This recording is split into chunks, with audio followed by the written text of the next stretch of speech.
Mateo capítulo 5, versículo 18. Dice así la palabra del Señor: porque de cierto os digo que hasta que pasen el cielo y la tierra, ni una jota ni una tilde pasará de la ley hasta que todo se haya cumplido. Amén. Podemos sentarnos.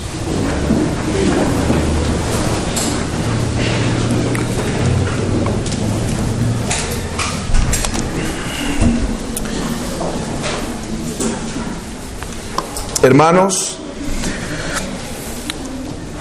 un punto clave para una correcta interpretación del Sermón del Monte, y principalmente en el capítulo 5, en todo el Sermón del Monte, pero de una manera especial el Mateo capítulo 5, es recordar, hermanos, que nuestro Señor Jesucristo está instruyendo a sus discípulos acerca de la ética del reino. Nuestro Señor Jesucristo se encuentra dando a sus discípulos cuál es la manera en la cual su pueblo se debe conducir. Hemos visto del versículo 3 al 16 las realidades internas de aquellos que pertenecen al reino de Dios, pero ahora nuestro Señor se encuentra exponiendo las realidades del reino de Dios en cuanto a la ética, en cuanto a cómo aquellos ciudadanos se deben conducir.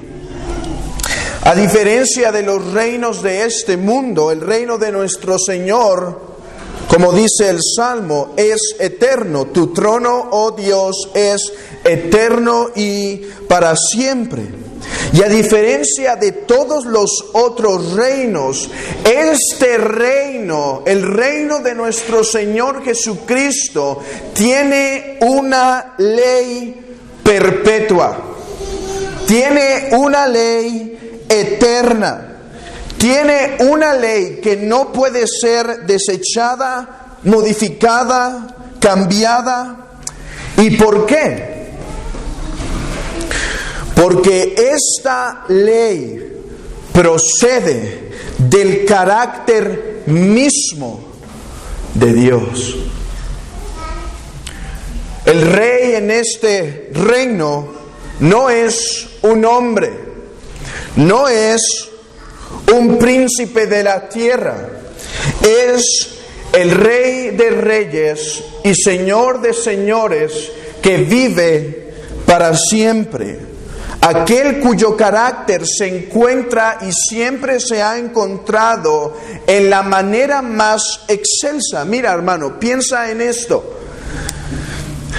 Los reinos de este mundo modifican constantemente sus leyes, ya sea para bien o para mal. Cuando una ley en este mundo es modificada para bien, es por causa que la ley anterior era deficiente. Y es necesario recrear la ley, restablecer la ley, dictar nuevamente la ley. Pero la ley de este reino no puede llegar a ser mejor. Hermanos, la ley del reino de Dios no puede llegar a ser mejor. Porque Dios no puede llegar a ser mejor. Dios es lo mejor siempre. Y al proceder de su mismo carácter, la ley, esta no puede tener una mejora. A diferencia de las leyes de este mundo que obran para mal, leyes que manifiestan la decadencia ética, leyes que manifiestan no la evolución de la sociedad, sino la depravación y decadencia de esta. Hermanos, las leyes del día de hoy, esas leyes de aceptar el matrimonio entre dos personas del mismo sexo, de aceptar adopción de esos supuestos matrimonios, hacer legal el aborto, y todas esas leyes no manifiestan que la sociedad está evolucionando, sino manifiestan todo lo contrario, que la sociedad se está volviendo casi como animales, hombres depravados. Pero la ley del Señor es eterna y jamás desciende, jamás viene a ser a mal. Eso es algo importante en nuestros días de la ley de Dios.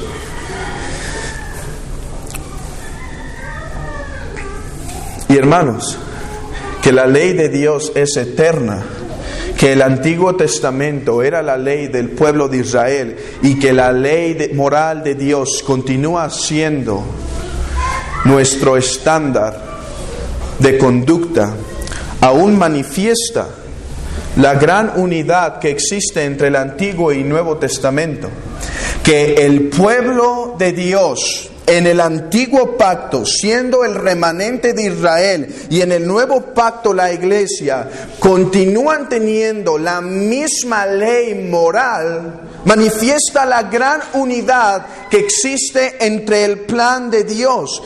Algunos liberales interpretan el Sermón del Monte como solamente perteneciente a Israel y que el cristiano nada tiene que ver con él. Pero Jesucristo dice que hasta que el cielo y la tierra pasen, ni una jota ni una tilde pasará de su ley. Que la ley que fue el estándar de conducta para el Israel, para el remanente de Israel, continúa siendo el estándar de justicia para la iglesia de Dios, el verdadero Israel en el nuevo pacto.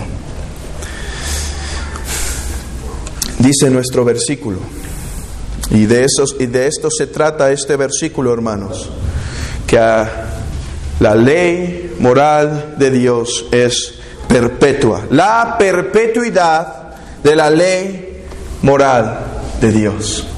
La perpetuidad de la ley moral de Dios. Dice el versículo 18, porque de cierto os digo.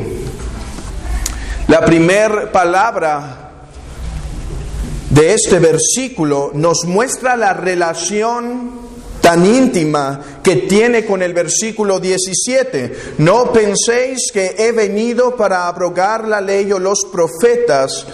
No he venido para abrogar, sino para cumplir, porque de cierto, este versículo, el versículo 18, es como un segundo argumento para contrarrestar aquella falsa acusación que hicieron al Señor Jesucristo. Dijeron del Señor, o al menos pensaban en sus corazones, que Él había venido para destruir la ley y los profetas, pero el Señor dice, no he venido. Y el versículo 18 constituye, hermanos, un segundo argumento. ¿Cuál fue el primero? El primer argumento fue que Cristo no pudo venir a abrogar la ley o los profetas porque éstas no eran contrarias a Él. Y el Evangelio no contradice la ley o los profetas, sino que establece la ley. El segundo argumento tiene que ver con la naturaleza misma de la ley. Si preguntáramos al versículo 17, ¿por qué la ley o los profetas no fue abrogada? La respuesta es, porque esta no es contraria al Evangelio, sino que el Evangelio mismo la establece como la regla y práctica para los creyentes. Si preguntásemos al versículo 18, ¿por qué la ley de Dios continúa siendo el estándar de justicia? Porque esta es perpetua. Porque esta es la ley perpetua del pueblo de Dios desde el principio hasta el fin de los siglos y por los siglos de los siglos. Así que el argumento del versículo 18 tiene que ver, el Señor Jesucristo da su argumento en base a la naturaleza misma de la ley moral de Dios. ¿Por qué la ley no es abrogada? Dice Cristo. Porque esta es perpetua. Porque la ley que en el antiguo pacto fue dada es una ley eterna, es una ley perpetua, es una ley inmutable, es una ley que no puede cambiar.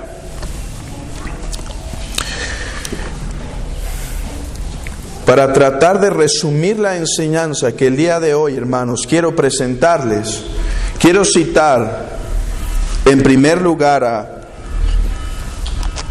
William Perkins, quien es llamado el padre del puritanismo. Él resume la enseñanza de este versículo en su comentario del Sermón del Monte de la siguiente manera. Dice así, este es su comentario o su resumen del versículo 18. Que la ley, esta es la referencia, que la ley de Dios es inmutable, no solo en su todo, sino que en cada parte de ella, y que por lo tanto siempre estará siendo cumplida. Dice, este es el razonamiento del Señor Jesucristo. Si la ley fuera inmutable, está suponiendo, si la ley fuera inmutable y de observancia interna, entonces yo no hubiera venido a destruirla. Pero la ley es inmutable y es eterna, por lo tanto no he venido a destruirla. Esa es la enseñanza del texto, que en base a la naturaleza misma de la ley, Cristo no tenía como propósito destruirla. Dice A.W. Pink sobre este mismo versículo, en menos palabras, la misma enseñanza. Dice, en estas palabras nuestro Señor confirma, en estas palabras nuestro Señor confirma la perpetuidad de la ley, insistiendo que nunca debe ser abrogada. Así que, hermanos, al empezar en el versículo 18 con la primer palabra, porque, debemos tener en mente que nuestro Señor está dando el segundo argumento, y que su segundo argumento tiene que ver que la ley no es abrogada porque la ley es perpetua, porque la ley es inmutable y por lo tanto no puede ser abrogada. Así que mi propósito, hermanos, es demostrar que la enseñanza principal de este versículo es que Cristo argumenta por la perpetuidad de la ley moral de Dios en base a las características mismas de ella. O sea, que esta es eterna, perfecta e inmutable. Algo puede ser perfecto, pero no forzosamente es inmutable. ¿Era perfecto el sistema de leyes que Dios había dado al pueblo de Israel para que se acercaran a Él? Hermanos, era tan perfecto que si el pueblo de Israel fallaba, podía morir consumido aquel que se presentaba ante la presencia de Dios. Era perfecto ese sistema ceremonial que tipificaba y enseñaba al pueblo de Israel las realidades del Evangelio. Era perfecto en gran manera. Sin embargo, este no era inmutable. Pero la ley moral de Dios no solo es perfecta, sino que es inmutable. ¿Por qué, hermanos? El primer argumento es este. Porque como ya hemos visto en el versículo 17, la ley moral de Dios procede del mismo carácter de Dios. Si alguien dice que la ley moral de Dios puede cambiar, en última instancia no está atentando en primer lugar con la ley moral de Dios, sino con el mismo carácter de Dios. Y si es consistente con lo que dice, tiene que afirmar que en Dios puede haber cambios en cuanto a su carácter. La ley moral no puede cambiar porque ésta procede del mismo carácter de Dios. Hermanos, ¿cómo es que en el mundo tenemos tal ley perpetua, eterna e inmutable si a la obra del hombre no se le puede atribuir ninguna de estas características? Cualquier obra del hombre, cualquier edicto de hombre, jamás podrá decirse de este que es eterno, perfecto e inmutable. ¿Por qué? ¿Cómo es entonces que podemos hablar en este mundo de una ley que es eterna, perfecta e inmutable? ¿Sabes por qué? Porque esta ley moral proviene de Dios. Esta ley moral fue exhalada por Dios. Fue impresa en el corazón del hombre, porque procede de la misma imagen de Dios. Así que si tú crees que la ley moral de Dios puede cambiar, creo que tienes que revisar tu doctrina de Dios, tu teología propia. Porque Dios es inmutable y no cambia.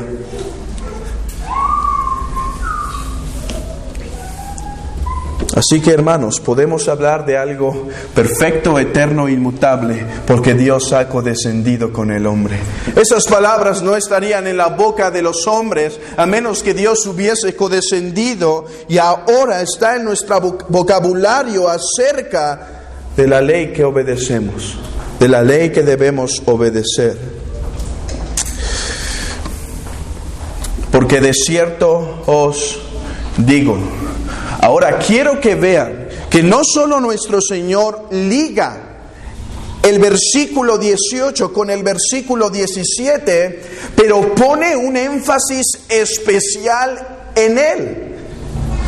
Ahora, hermanos, toda palabra que salió de la boca del Señor Jesucristo era tan digna y sabia que cualquier hombre debía poner atención, ¿no es verdad? Cualquier palabra, hermanos, que en el tiempo, cualquier palabra que no está registrada aquí, que los apóstoles escucharon, era digna de suma atención. Ahora, cuanto más aquellas palabras que quedaron registradas en la Escritura que dijo nuestro Señor, eso pues pone un énfasis especial. Toda palabra de Dios es inspirada y toda procede de la misma boca, pero estas palabras son del mismo Verbo encarnado.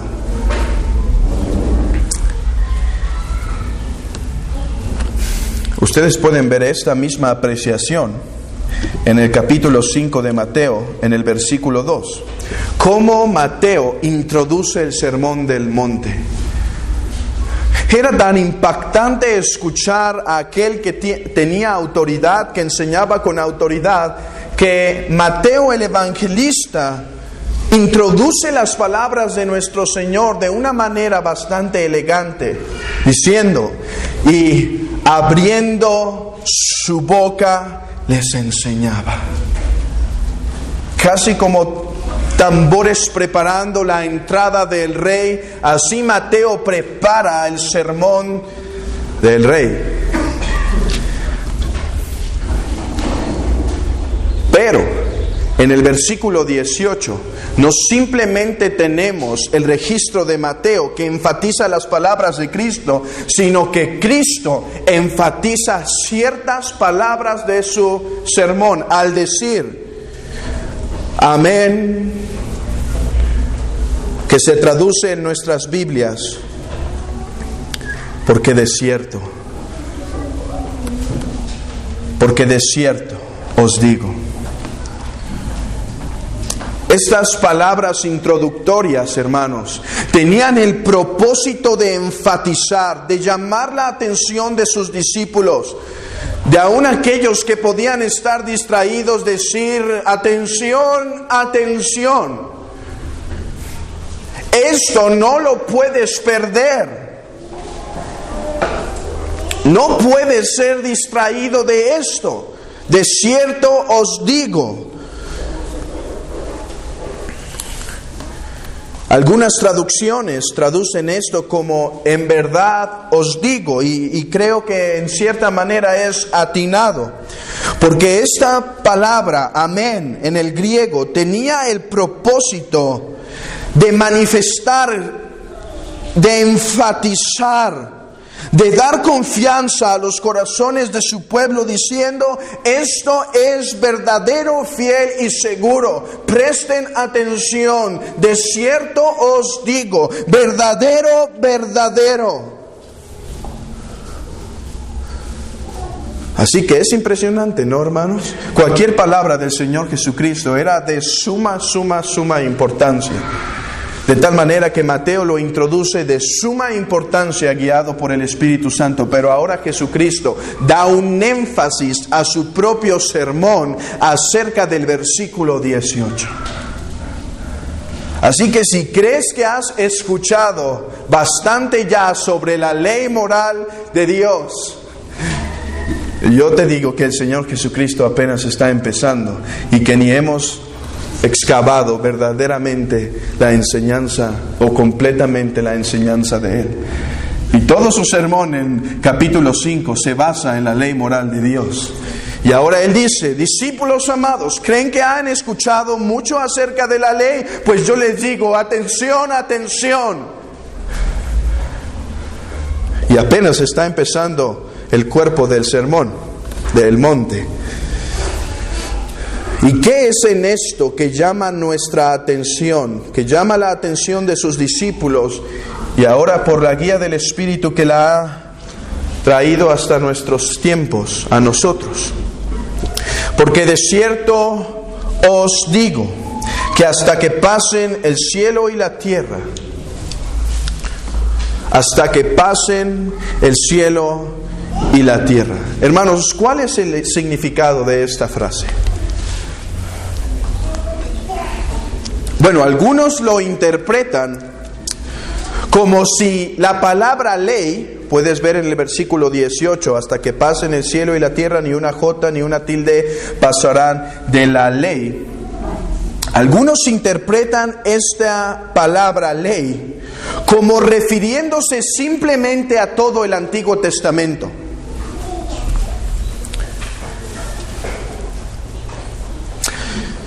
O sea, lo que nuestro Señor Jesucristo estaría diciendo, si la interpretación de ellos es correcta, es que todo lo que en la Biblia se enseñó en el Antiguo Testamento se cumplirá, que nada será pasado por alto, que todas aquellas cosas que Dios declaró y que dijo se cumplirían sin excepción alguna, hasta que la tierra sea renovada y todo lo que se predijo sea completado.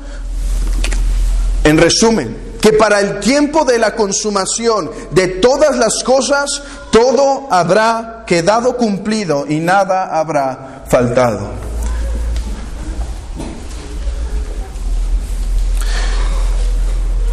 Ahora, esta interpretación que dan es correcta en el sentido que es una enseñanza bíblica, que todas las profecías y que todo lo que se dijo se va a cumplir. Sin embargo, hermanos, yo no creo que es la enseñanza principal del versículo. Yo creo que de manera general esto pudiera estar implicado, pudiera interpretarse o pudiera deducirse eso. ¿Me explico? Pero sin embargo afirmo que esta no es la enseñanza principal de este versículo. Es curioso, hermanos, ver que muchos comentaristas modernos afirman con los antiguos que el Sermón del Monte trata acerca de la ética del reino. La diferencia entre los modernos y los antiguos se encuentra que los modernos, aunque afirman que el Sermón del Monte se trata acerca de la ética del reino, se esfuerzan por sacar la ley moral de Dios. No pareciera contradictorio, es contradictorio. Insisten y dicen en su introducción, sí, el Sermón del Monte es acerca de la ética del reino. Y cuando se encuentran en el versículo 17, en el versículo 18, en el versículo 19, en el versículo 20, se esfuerzan por decir y por tratar de comprobar que no está hablando de la ética del reino. Vuelvo a repetir lo que acabo de decir, la interpretación que algunos dan de que se trata, que el versículo se puede resumir que a la consumación del fin de los tiempos, todo lo que se predijo se habrá cumplido. Es una doctrina bíblica, sin embargo, no procede directamente, quizá indirectamente, pero no directamente del versículo.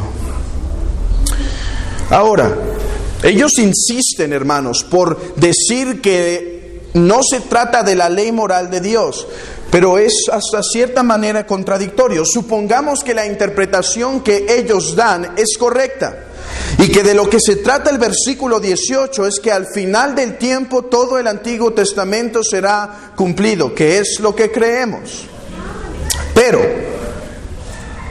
Y ellos se esfuerzan por sacar la ley y por no mencionar la ley moral de Dios. Pero ¿no está en el Antiguo Testamento la ley moral de Dios? Y no vimos en el versículo 17 que los profetas y la ley, cuando se habla de su cumplimiento, tienen dos connotaciones distintas que no las podemos interpretar de la misma manera el cumplimiento de los profetas que el cumplimiento de la ley. Aún con esa interpretación es necesario preguntarnos si se trata de que el Antiguo Testamento se cumplirá y pasará, ¿qué de la ley moral? Si esa es la interpretación correcta, aún así no escapan esa pregunta de ¿y qué de la ley moral? Porque la ley moral de Dios se encuentra en el Antiguo Pacto.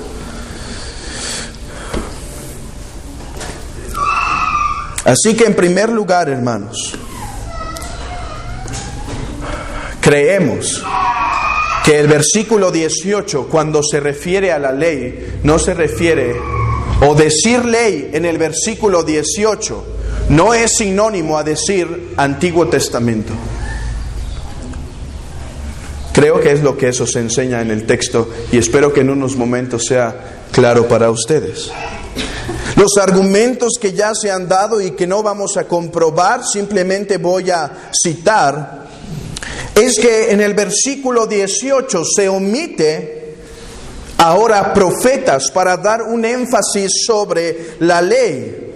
Además, hemos visto que el Sermón del Monte se trata, y principalmente el capítulo 5, sobre la ley moral de Dios para el cristiano. Además, en el contexto del versículo 21 en adelante, todos los textos que el Señor cita tienen que ver con la ley moral de Dios. Así que parece que sería torcer mucho nuestra interpretación decir que ley en este versículo es el Antiguo Testamento. Yo creo que ley en este versículo significa la ley moral de Dios. Además, si este texto estarían diciendo que el Antiguo Testamento pasará y que por lo tanto, como el Antiguo Testamento se encuentra la ley moral de Dios, también pasará, yo me pregunto, ¿qué haríamos con las palabras del Señor Jesucristo? En Mateo capítulo 24, versículo 35, dice así, Mateo 24, 35. El cielo y la tierra pasarán, pero mis palabras no pasarán. Así que si yo te preguntara, hermano, en el versículo 18, con la interpretación hipotética.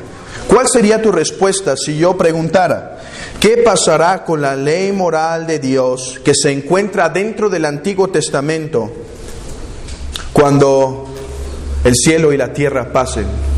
¿Cuál sería tu respuesta en el versículo 18 del capítulo 5? Vuelve ahí. Puedes volver ahí para contestar. ¿Qué pasa si te digo, ¿qué sucederá a la ley moral de Dios que se encuentra contenida dentro del Antiguo Testamento cuando el cielo y la tierra pasen? La respuesta, si lo interpretáramos con esta hipótesis, sería: hasta que el cielo. ¿Cuándo pasará la ley moral de Dios? ¿Cuándo dejará de ser? Cuando el cielo y la tierra pasen. Ahora, si te pregunto en base a Mateo 24:35, ¿cuándo pasará la ley moral de Dios? ¿Cuándo pasará las palabras de Cristo, la enseñanza de Cristo que se encuentra en el Sermón del Monte? ¿Cuál debería ser la respuesta? El cielo y la tierra pasarán, pero mis palabras no pasarán. Así que interpretar este versículo en base a la hipótesis que hemos hecho tendría aparentes contradicciones con el mismo Evangelio de Mateo y con las mismas palabras del Señor Jesucristo.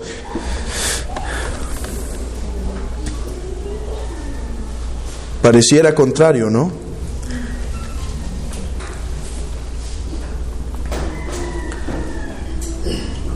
Por lo tanto, cuando nuestro Señor está diciendo en Mateo 5:18 que hasta que pasen el cielo y la tierra, Él está usando una manera de hablar llamada hipérbole, que tiene el propósito de enfatizar la perpetuidad de la ley en comparación con la estabilidad de los cielos y la tierra. Y esta interpretación es claramente vista por el paralelo de Lucas 16:17. Hermanos, vayan ahí y podemos ver que lo que significa hasta que el cielo y la tierra pasen es una exageración de la realidad con el propósito de enfatizar la perpetuidad de la ley moral de Dios. Pero es más fácil, dice el versículo,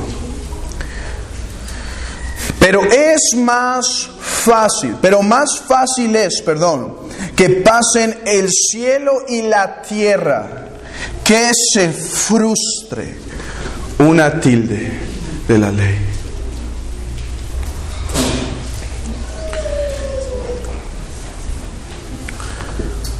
Por lo tanto, hermanos, lo que nuestro texto está enseñando no es que cuando el cielo y la tierra pasen, la ley moral de Dios que se encuentra contenida dentro del Antiguo Testamento dejará de ser, sino que sería más posible que el mundo, que las cosas que Dios creó dejen de existir, de lo que sería posible que una jota o una tilde de la ley dejara de existir. Eso sería más posible. Por lo tanto, el versículo 18 está enfatizando la perpetuidad de la ley moral de Dios en cuanto a la suposición que los cielos y la tierra pasaren. Miren una vez más cómo lo dice William Perkins. Lo dice muy atinado, así que prefiero citarlo a él. Citando Mateo 5:18, dice él: hasta que el cielo y la tierra pasen, o sea, nunca. Pues aunque el cielo y la tierra deben ser transformados en cuanto a sus cualidades, sin embargo, la substancia de estos no pasarán a la nada.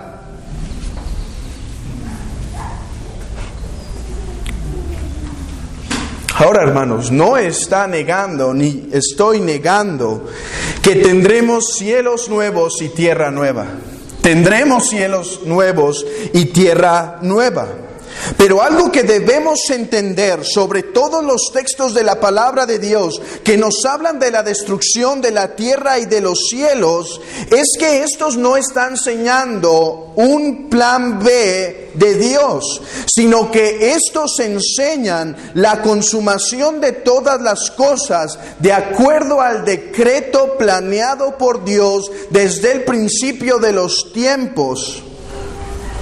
Algunos piensan que el cuerpo es el castigo de almas preexistentes que pecaron en un mundo inmaterial, en una realidad inmaterial, y por lo tanto fueron encerrados en prisiones de carne. Y para ellos, hermanos, el ser salvos tiene como significado dejar este cuerpo y vivir eternamente en un espíritu, en una modalidad espíritu. Hermanos, esa concepción es antibíblica.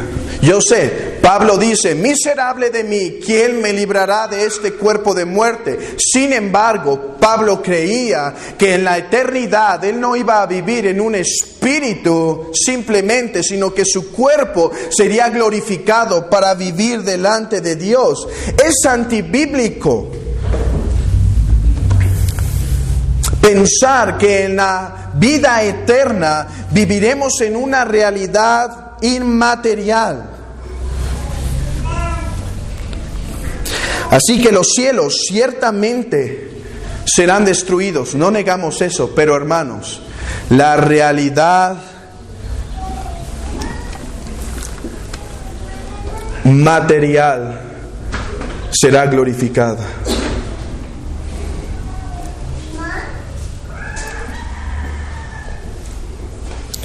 La realidad. Así que por eso es que William Perkins dice, vuelvo a citar, hasta que pasen el cielo y la tierra, o sea, nunca. Porque aunque estos serán renovados y transformados, nunca pasarán. Nunca dejarán de ser.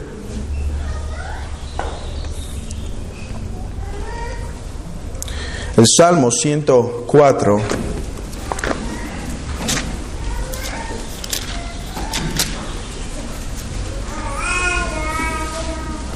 nos habla de esta enseñanza.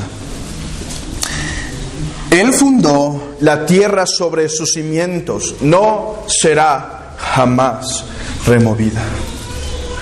Ahora, hermanos, este versículo en el Salmo 104, versículo 5, no se encuentra en oposición a lo que enseña en 2 de Pedro, capítulo 3, de una destrucción de los cielos y la tierra, pero el propósito de estos es enseñar dos realidades del mundo creado. En el versículo 4 del Salmo tiene el propósito de enfatizar el plan permanente de Dios de que el hombre exista eternamente en alma y cuerpo, adorándole por los siglos de los siglos. Y Pedro tiene el propósito de enfatizar la consumación de los días, la consumación de todas las cosas. Dice el versículo 89 del Salmo 119, para siempre, oh Jehová, permanecen tus palabras en los cielos. ¿Qué enfatiza en el Salmo 119, versículo 89? Enfatiza la perpetuidad de la palabra de Dios, pero indirectamente enfatiza la perpetuidad de los cielos. ¿Pueden verlo? Para siempre, oh Jehová, permanece la palabra de Dios en los cielos. Permanece tus palabras, en los cielos. Así que lo que está haciendo nuestro Señor Jesucristo en Mateo 5:18 puede ser parafraseado como sigue: atención, atención, de cierto os digo,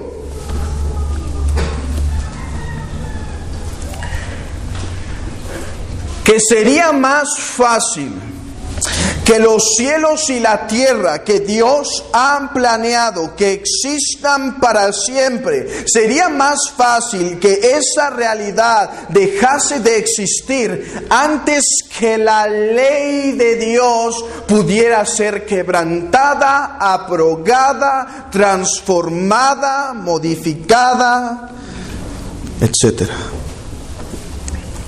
Así que este versículo afirma la perpetuidad de la ley moral de Dios. Además, hermanos, existe luz en cuanto a otras doctrinas de la palabra de Dios para creer en la perpetuidad moral de la ley de Dios. La justicia que recibiremos de Cristo, aquellos vestidos largos blancos de justicia, será el testimonio del cumplimiento de la ley moral de Dios, que su pueblo le dio a la ley moral de Dios en virtud de estar unido a Cristo. El infierno será el castigo por los pecados a la ley moral de Dios. Hermanos, muchos dentro de la cárcel y cuando cometen algunas infracciones, he escuchado decir que solo van a esperar un año para declarar cuando la ley ya haya sido eliminada y entonces ya no habrá penalidad. Bueno, el infierno es eterno porque la ley moral de Dios es eterna. Y porque esta no será eliminada. Así que, amigo, no serás juzgado por una ley que tienes la esperanza que en un tiempo cambie. No serás juzgado por una ley que en un tiempo será modificada. Serás juzgado por una ley que permanecerá para siempre. Y por lo tanto, la infracción que diste a la ley moral de Dios no será jamás borrada.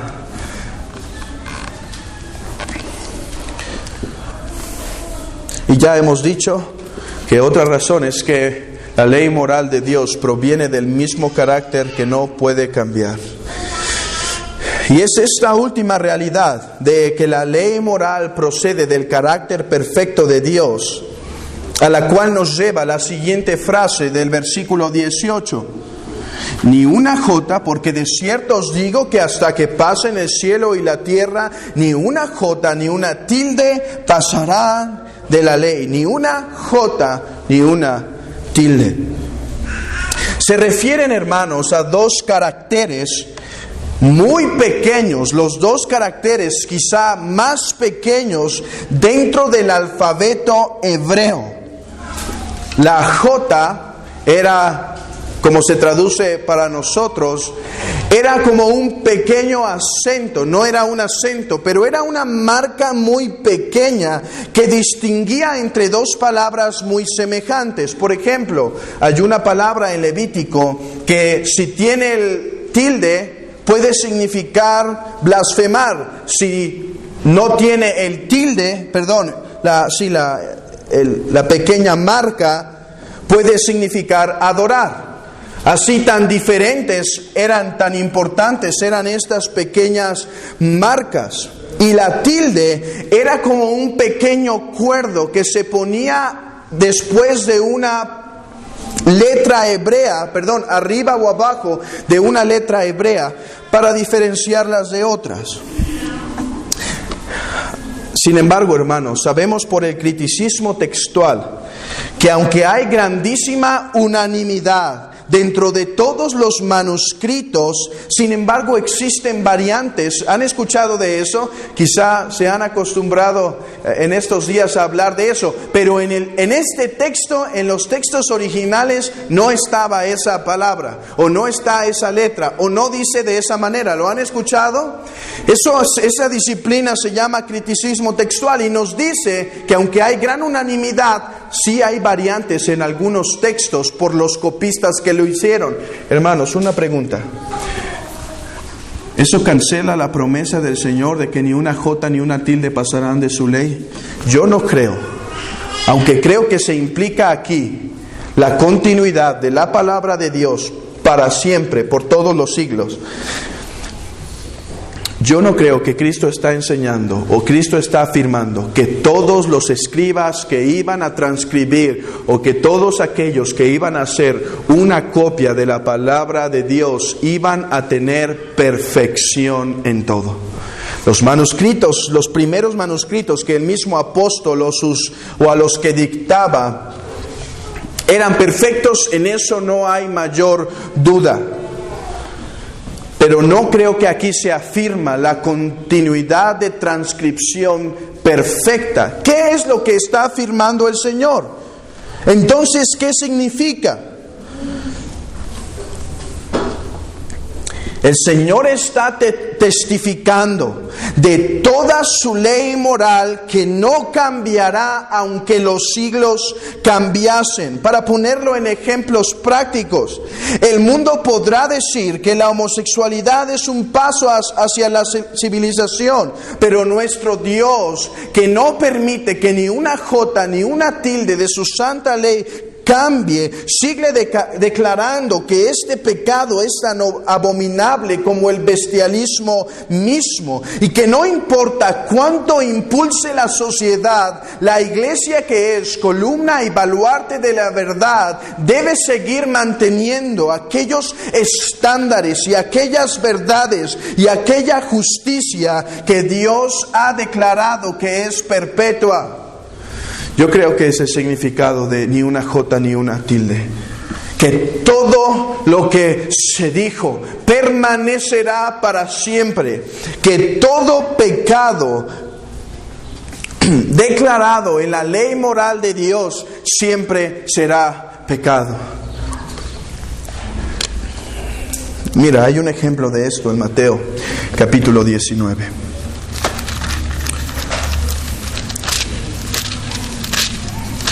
Mateo 19, 3 al 6. Mateo capítulo 19, versículo 3. Entonces vinieron a él los fariseos tentándole y diciendo: ¿es lícito al hombre repudiar a su mujer por cualquier causa? Él respondiendo les dijo: ¿no habéis leído que el que los hizo al principio, varón y hembra los hizo? Y dijo: por esto el hombre dejará padre y madre y se unirá a su mujer, y los dos serán una sola carne. Así que no son ya más dos, sino una sola carne. Por tanto, lo que Dios juntó, no lo separe el hombre.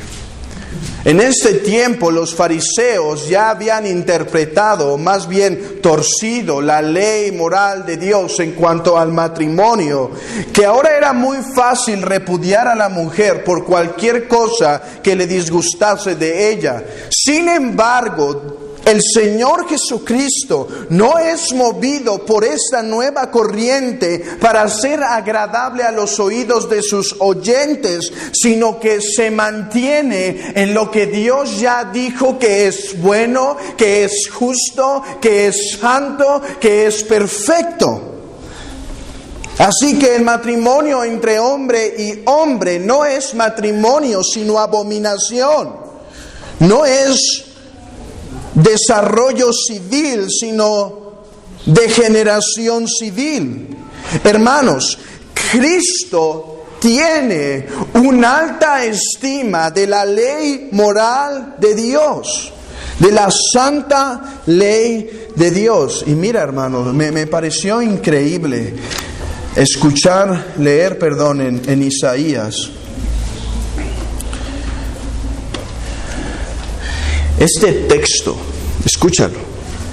Jehová se complació por amor de su justicia en magnificar la ley y engrandecerla. Ese está en Isaías 42, versículo 21. Y tú puedes leer Isaías 42, y de lo que habla es de el siervo elegido, del siervo de Jehová, de la profecía del Señor Jesucristo. Y una cosa que se dice de Jehová es que Jehová se complació por amor de su justicia en magnificar la ley y engrandecerla. Hermanos, hoy en día yo sé que quizá para algunos de ustedes ha sido difícil escuchar acerca de la ley moral de Dios, y quizá preguntarás por qué tanta insistencia en la ley moral de Dios. Fíjate, porque aquel que la pronunció le encanta magnificarla, le encanta ponerla en su lugar, porque cuando la ley de Dios es establecida, tú contemplas el carácter mismo del Dios eterno. Despreciar la ley moral de Dios es pecar contra Dios. Y sabes, a su siervo elegido le encantaba magnificar la ley moral de Dios. ¿Tienes la ley moral de Dios en alta estima?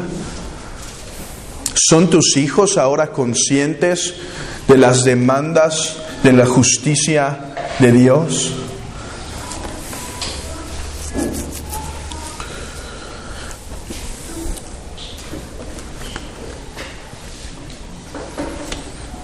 Hermanos, nuestro Señor Jesucristo contempla la Escritura no como una recolección de pensamientos de hombres religiosos. Algunos llegaron a ver así la Biblia.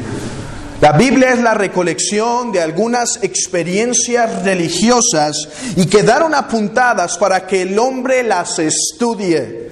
Jesucristo no ve estos pensamientos, no ve en la Biblia pensamientos de hombres, sino la misma palabra eterna de Dios. Escucha esto, la Biblia ni siquiera es una que contiene la palabra de Dios. Hermanos, la Biblia no contiene la palabra de Dios. La Biblia es la palabra de Dios. Y Cristo ve cada jota y tilde de la ley tan estable y perfecta que no puede ser pasada por alto. Esa es la concepción de nuestro Señor. Y mi oración y mi deseo es que puedas y que podamos ver la ley moral de Dios de esta manera. Y hermanos, algunas aplicaciones en cuanto a la perfección, estabilidad, inmutabilidad, perpetuidad de la ley moral de Dios. En primer lugar, debemos esforzarnos por interpretar y conocer el alcance de cada mandamiento de Dios. No podemos despreciar algún mandamiento de Dios por pensar conocerlo, sino que debemos esforzarnos por interpretarlo correctamente. ¿Y sabes de quién viene este ejemplo primeramente? Del Señor Jesús. ¿Sabes qué va a hacer en Mateo 5, 21 en adelante? Interpretar correctamente la torcedura que los fariseos le dieron a la ley moral de Dios. En primer lugar, debemos esforzarnos por conocerla. Hermanos, alabar a Cristo por la manera tan perfecta que cumplió la ley, pues ésta decía, como dice en Santiago y como dice en Gálatas, que si una jota, ¿no vemos eso también en Santiago cuando dice que el que quebranta un mandamiento quebranta toda la ley? Debemos alabar entonces a nuestro Señor y tener gran admiración, abundante admiración a su persona, porque ni una jota ni una tilde Él quebrantó de la ley moral de Dios, ni en pensamiento, ni en palabra, ni en obra. Además debemos dar gracias a Dios Padre por Jesucristo, pues la ley que quebrantamos, las jota y la tilde que una vez y otra vez quebrantamos, quedó penalmente pagada y completamente delante de Dios por nosotros. Obedezcamos por gracia, obedezcamos por la gracia dada por el Espíritu Santo. Obedezcamos la ley. Y hermano y joven, tú quizá que vas a la universidad, o tú varón que estás en medio de un trabajo que necesitas violar la ley moral de Dios, es mejor que el mundo sea destruido, y es mejor que tus propiedades sean destruidas, que todo sea destruido, pero que la palabra de Dios sea confirmada para siempre. Es por eso que dice el apóstol, es necesario, es menester obedecer a Dios antes que a los hombres. Hermano, tu vida testifica en este mundo caído de una alta concepción de la ley moral de Dios, o tu vida testifica de una justicia más parecida a la de los hombres de este mundo. ¿Has caído en las garras del posmodernismo que dice que ahora no hay que tener ley, que tú eres la ley para ti mismo? ¿O estás rendido al señorío de Cristo en cuanto a sus demandas para tu vida cristiana? Fíjate que el Señor dice que es mejor, que sería posible antes que su ley, que los cielos y la tierra dejasen de ser, antes que algo de su santa ley dejase de ser. Para terminar, vamos a Isaías.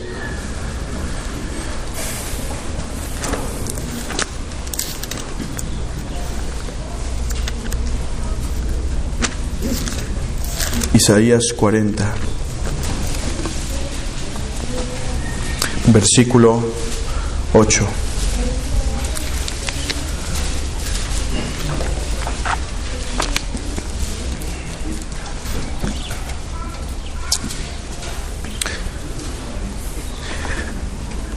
Isaías 48. Séquese la hierba, marchítese la flor, mas la palabra del Dios nuestro permanezca para siempre. Hermanos, que tengamos una alta concepción como la de nuestro Señor Jesucristo de la ley moral de Dios. ¿Y cuál es esta concepción? Que la ley moral de Dios no es como las de los reyes de este mundo, sino que es una ley perfecta, totalmente completa, bella, que refleja el mismo carácter de Dios, y que no hay ley que debamos obedecer que sea más deseable que estos santos mandamientos que nos han sido dados, que no hay sumisión al hombre que sea más respetable que la total sumisión a la santa ley de Dios, que no hay obra más digna, más deseable que el deleitarnos en la ley moral de Dios. Hermanos, ni una jota ni una tilde pasará de la ley. Y eternamente, mira, en Cristo has cumplido la ley, en tu vida cristiana debes cumplir la ley, pero ¿sabe algo? ¿Por qué dice el texto? ¿Por qué habla de la perpetuidad de la ley moral de Dios? Porque serás capacitado por un cuerpo glorificado para obedecer esta ley. Hermanos, vean cuán digna es. Recibirás un cuerpo nuevo que sea capaz de someterte con toda tu fuerza, con toda tu mente, y honrar a tu Dios. Lo honrarás después. Honra ahora a tu Dios. Amén.